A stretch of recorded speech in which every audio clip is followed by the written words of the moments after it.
முதலமைச்சர் மு.க. ஸ்டாலின் அவர்கள் கொடைக்கானலுக்கு பயணத்தை மேற்கொள்கிறார். சொகுசு பயணம் அப்படின்னு சொல்லலாம். ஏன்னா டிராவல், எலெக்ஷன், நிறைய கேம்பெயினிங் பண்ணிட்டாரு. அவருக்கு நிறைய ரெஸ்ட் தேவைப்படுது.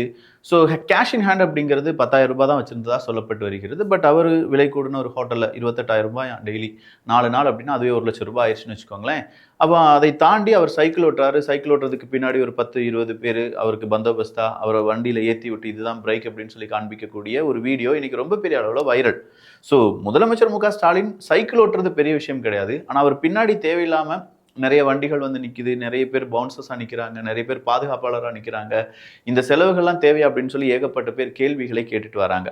இது பொதுவான ஒரு அரசியல் ஸ்டண்ட் அப்படின்னு சொல்லலாம். மக்கள் மத்தியில் பிரபலம் அடைவதற்கு சாதாரண மக்கள் என்னெல்லாம் செய்வாங்களோ அதெல்லாமே செஞ்சு ஒரு அரசியல் தலைவர் அப்படின்னு சொல்கிறவங்க அதெல்லாம் செஞ்சாங்கன்னா நம்ம கூட அவர் இருக்காருப்பா, நமக்கான ஒரு தலைவர் அப்படின்னு சொல்கிற ஒரு பெயர் கிடைக்கும் என்பது தான் பல அரசியல் தலைவர்களுடைய ஒரு எதிர்பார்ப்பு. அதனால தான் நீங்கள் எலெக்ஷன் அந்த இதெல்லாம் ஸ்டார்ட் பண்ணும்போது நிறைய பேர் வந்து டீ ஆற்றி கொடுப்பாங்க, தோசை சுடுவாங்க, வடை சுடுவாங்க, மார்க்கெட்டில் போய் உட்காந்து வியாபாரம் பார்ப்பாங்க, இல்லாட்டி ஏதாவது அவங்க செய்யக்கூடிய தொழில் அவங்களும் செய்வாங்க, டான்ஸ் ஆடுவாங்க, மயில் வளர்ப்பாங்க, இது மாதிரி ஏகப்பட்ட விஷயங்கள் நீங்கள் பார்த்துருப்பீங்க. ஸோ அதே மாதிரி ஒரு அரசியல் ஸ்டண்டு தான் இந்த சைக்கிள் ஓட்டுறது அப்படிங்கிறதை தவிர வேற எந்த நல்ல விஷயமும் மக்களுக்கு கிடையாது. அரசியல் தலைவராக ஸ்டாலின் அவர்களை பார்க்கும்போது அவர் செய்திருப்பது பக்கா ஒரு அரசியல் ஸ்டண்ட். ஆனால் இது ஏன் இப்போ செஞ்சிருக்கார் அப்படிங்கிறது ஒரு கேள்வி.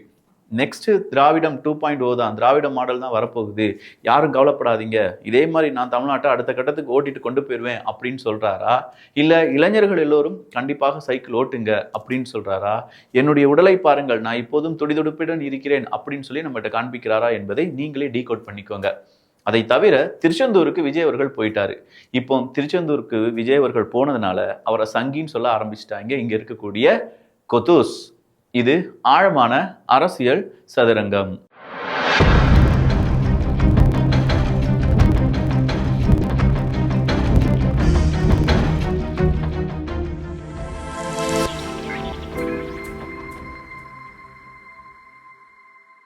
இந்த கொத்தூஸ்லயே ரொம்ப முக்கியமான ஒரு நபர் யார் தெரியுமா? அவங்க வந்து பத்திரிகையாளர் அப்படிங்கிறதுலாம் கிடையாதுங்க. விசிகாவினுடைய வன்னியரசு அவர்கள் தான். இந்த வன்னியரசு அவர்கள் பேர் வன்னியரசு இப்படிலாம் பார்க்கும்போது உங்களுக்கு நல்லா இருக்கு. வன்னியரசு சுத்தமான தமிழ் பேர் அப்படின்னு சொன்னா இவங்கெல்லாம் தமிழ் பெயராக மாற்றிக்கொண்டு இவங்களுடைய மதங்கள் எல்லாம் நீங்க எடுத்து பார்த்தீங்கன்னா கண்டிப்பா ஏதாவது ஒரு சிறுபான்மையினை மதமா இருக்கும். அப்போ அவங்கள பொறுத்த வரைக்கும் அந்த மதத்தை பெருசா போர்ட்ரேட் பண்ணணும். ஹிந்து மதம் அதை சார்ந்து இருக்கக்கூடிய சடங்குகள் இது எல்லாத்தையுமே சிறுமைப்படுத்த வேண்டும் அப்படிங்கிற ஒரு குறிக்கோளுடன் வாழக்கூடிய நபர்கள். இவங்க கிட்ட போய் நீங்க என்னதான் பஞ்சாயத்து பண்ணாலும் சரி, இவங்க கிட்ட நல்லது சொன்னாலும் சரி, இல்லப்பா இதெல்லாம் இப்படிதான் இருக்கு அப்படின்னு சொல்லி உண்மையை சொன்னாலும் சரி உரைக்க போறது கிடையாது. ஸோ இந்த வன்னியரசு அவர்கள் என்ன ஒரு கருத்தை தெரிவித்திருக்கிறார் அப்படிங்கிறத நான் வாசிக்கிறேன். அதன் பிறகு என்ன நடந்துச்சு அப்படிங்கிறத நீங்களே கொஞ்சமா எனக்கு பதில் சொல்ல போறீங்க. பாஜகவின் ராஜா என்பவர் மூச்சுக்கு 300 முறை ஜோசப் விஜய் என முன்மொழிந்து கொண்டே இருந்தார். அதையே வேட்பாளராக தன்னை அறிவிக்கும் போது பெருமையோடு வழிமொழிந்தார். அதாவது சிறுபான்மை கிறிஸ்தவர்கள் வாக்குகள் திமுக கூட்டணிக்கு போகக்கூடாது என்னும் உத்தியை நடிகர் விஜய் அவர்களும் பாஜகவும் சேர்ந்து நடத்தியது இப்போது அம்பலமாகிறது. இதை மட்டும் நான் டீகோட் பண்றேன். ஃபர்ஸ்ட் என்ன சொல்றாருன்னா, ஜோசப் விஜய் அப்படின்னு சொல்லி ராஜா அவர்கள் சொன்னாரு. அதன் பிறகு அவர் அஃபிதாவித்தில் இல்லாட்டி தேர்தலில் நிற்கும் போது அவருடைய பெயர் ஜோசப் விஜய் அப்படின்னு சொல்லியிருந்தாரு. இப்படி பெயர் சொன்னதற்கான காரணம் சிறுபான்மையினரான கிறிஸ்தவ ஓட்டுகளை வாங்குவதற்கு தான். இதை விஜய் அவர்கள் தனியாக செய்யலை, பாஜக கூட சேர்ந்து அவர் என்ன செஞ்சாரு, இதெல்லாம் செஞ்சாரு அப்படின்னு சொல்றாரு வன்னியரசு அவர்கள். விசிகாவினுடைய முக்கியமான ஒரு நபர், அவ்வளவு மட்டும் நமக்கு தெரிஞ்சா போதுன்னு வச்சுக்கோங்களேன். அவரை பற்றிலாம் கூடுதலாக நம்ம தெரிஞ்சுக்கொள்ள வேண்டாம். அந்த அளவுக்கு ஒர்த்தெல்லாம் கிடையாது அப்படின்னு சொல்லி ஏகப்பட்ட பேர் அவருக்கு எதிராக நிறைய கருத்துக்களை சொல்லியிருக்காங்க.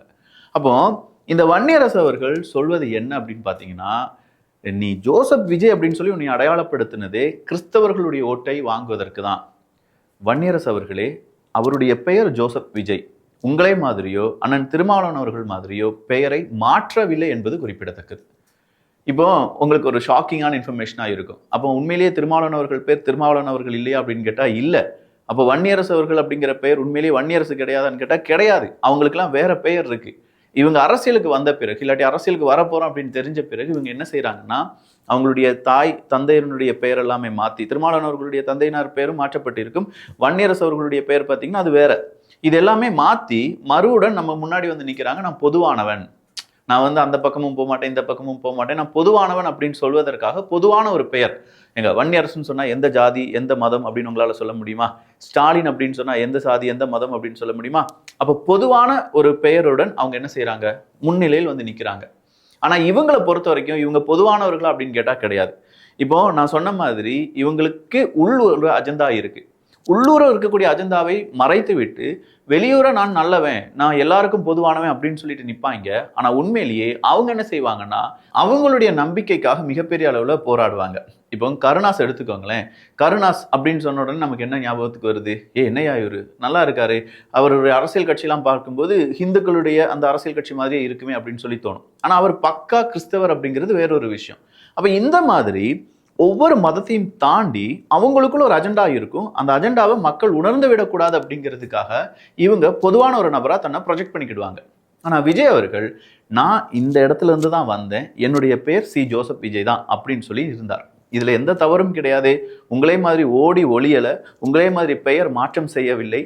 அவர் தான் அப்படின்னு சொல்லி அங்க நின்னார். அவரா நின்னதற்கு பின்னாடி பாஜக தான் இருக்கு அப்படின்னு சொன்னீங்க பாத்தீங்களா? இந்த இடத்துல தான் எல்லா விஷயத்துக்கும் நீங்க பாஜகவை இழுப்பீங்க அப்படிங்கிறது எங்களுக்கு தெளிவா புரியுது. நாளைக்கு ஒருவேளை விஜய் அப்படின்னு சொல்லி அவர் பேர் போட்டிருந்தாருன்னா, நீ ஏன் ஜோசப் விஜய் அப்படின்னு சொல்லி பேர் போடல? விஜய் அப்படின்னு பேர் போட்டதுனால நீ ஹிந்துக்களுடைய ஓட்டுக்களை வாங்குவதற்காக விஜய் அப்படிங்கிற பேர் போட்டிருக்குன்னு சொல்லி இதே வாய்கள் பேசியிருப்பாங்களா இல்லையா? ஸோ குத்தம் கண்டுபிடிக்கணும் அப்படின்னு நினைச்சிட்டாங்கன்னா இவனுக்கு எதுல வேணாலும் குத்தம் கண்டுபிடிப்பாங்க. குத்தத்தை மட்டுமே தான் கண்டுபிடிக்கணும். இதெல்லாம் சொல்லி மக்கள் மத்தியில ஒரு நெகட்டிவ் இம்பாக்டை விஜய் அவர்களுக்கோ இல்லாட்டி வேறு தலைவர்களுக்கோ உருவாக்க வேண்டும் அப்படின்னு சொல்றது இவங்களுக்கு கொடுக்கப்பட்டிருக்கக்கூடிய அசைன்மெண்ட்.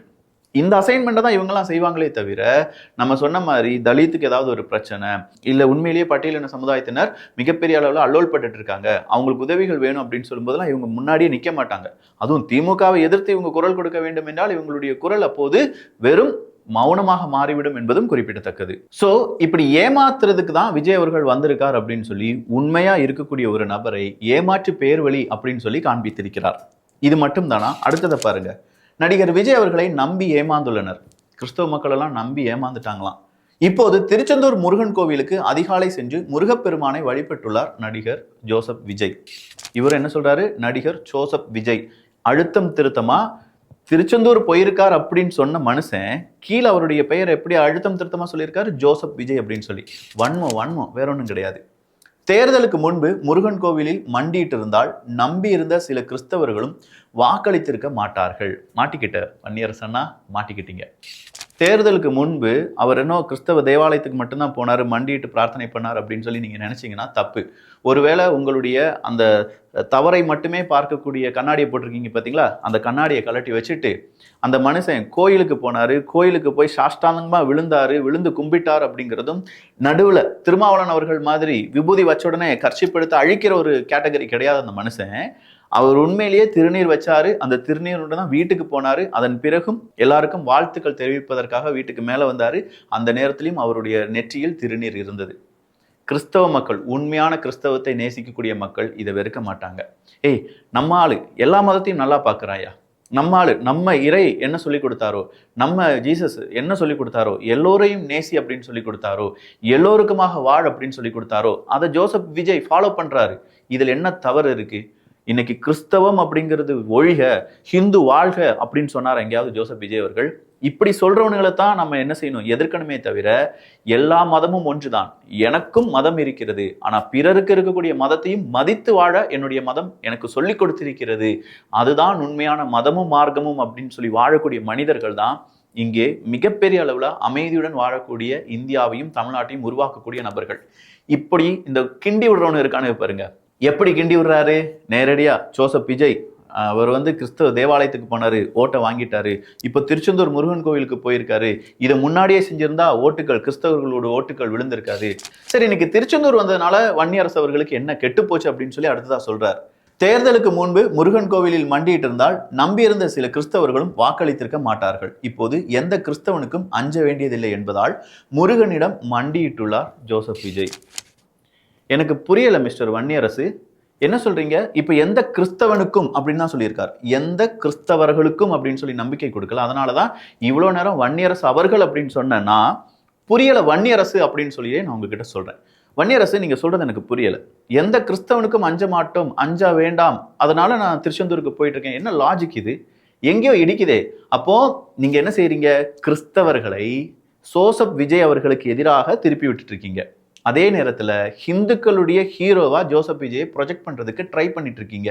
ஆனா இதை இந்த பக்கமா இருக்கக்கூடிய ஹிந்துவும் அந்த பக்கமா இருக்கக்கூடிய கிறிஸ்தவர்களும் நாங்க சகோதரர்கள் அப்படிங்கிற உணர்ந்தவர்கள் ஜோசப் விஜயை மறுபடியும் பாராட்டத்தான் செய்வார்கள். வாக்குகளை பிரிக்கவே RSS கும்பலால் இறக்கிவிடப்பட்டுள்ள யூதாஸ் காரியேத்து தான் விஜய் என்பதை இப்போதாவது கிறிஸ்தவர்கள் புரிந்து கொள்வார்களா? ஏனெனில் கள்ள கிறிஸ்துக்களும் கள்ள தீர்க்கதரிசிகளும் எழும்பி முடிந்தால் தேர்ந்தெடுக்கப்பட்டவர்களையும் ஏமாற்றுவதற்கு பெரிய அடையாளங்களையும் அற்புதங்களையும் காட்டுவார்கள். மத்தேயு 24:24.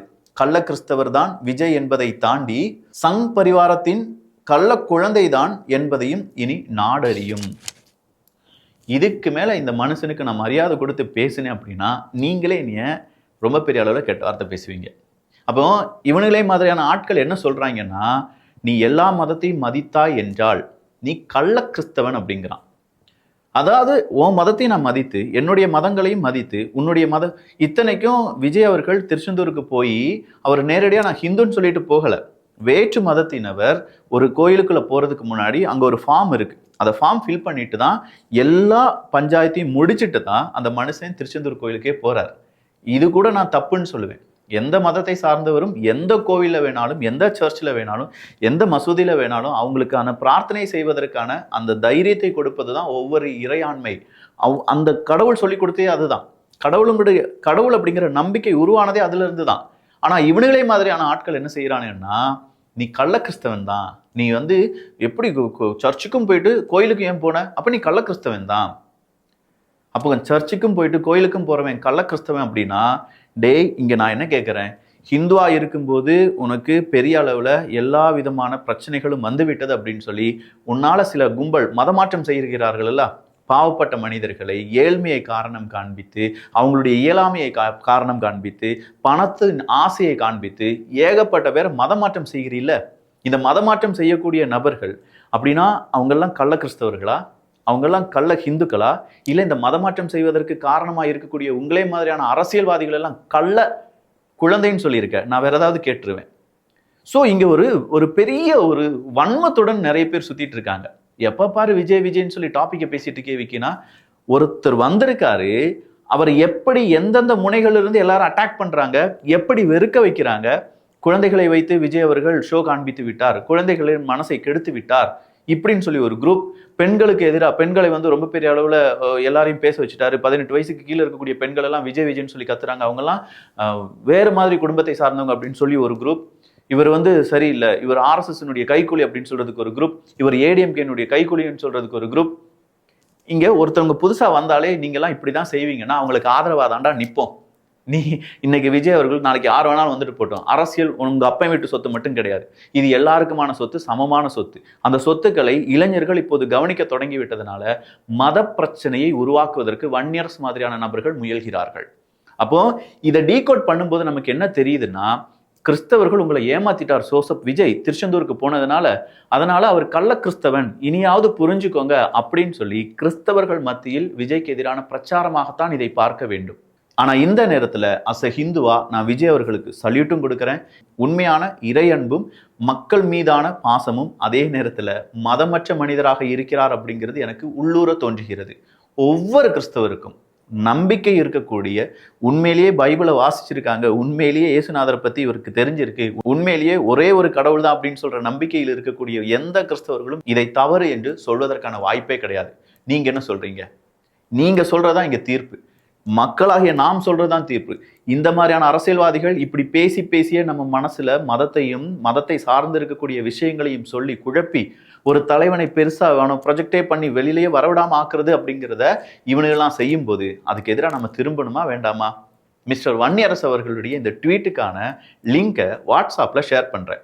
முடிஞ்ச அளவுக்கு கீழே வன்னியரசுக்கு நீங்க எடுத்து சொல்லுங்க. நீ மதத்தை வைத்து ஒரு அரசியல் செய்ய நினைக்கிற மிஸ்டர் வன்னியரசு, அதனால அது வேணாம், அதுக்கு பதிலா எல்லோரும் ஒன்று, எல்லோரும் சமம், எல்லாரும் எல்லா கோயிலுக்கும் போவோம், அந்த கோயிலுக்கு போறதுனால ஓட்டு வரும் ஓட்டு போகும் அப்படிங்கிற அரசியலை விட்டு மதம் இல்லாத மனிதர்களாக வாழ்வோம், சாதியற்ற மனிதர்களாக வாழ்வோம் அப்படின்னு சொல்லி மதமும் சாதியும் மற்ற மனிதர்களாக இங்க இருக்கக்கூடிய அனைத்து உலகுக்கும், அனைத்து விலங்குகளுக்கும், அனைத்து பறவைகளுக்கும், அனைத்து இயற்கைக்குமான மனிதர்களாக வாழ்வோம் அப்படின்னு சொல்லி நாம உறுதி எடுப்போம்.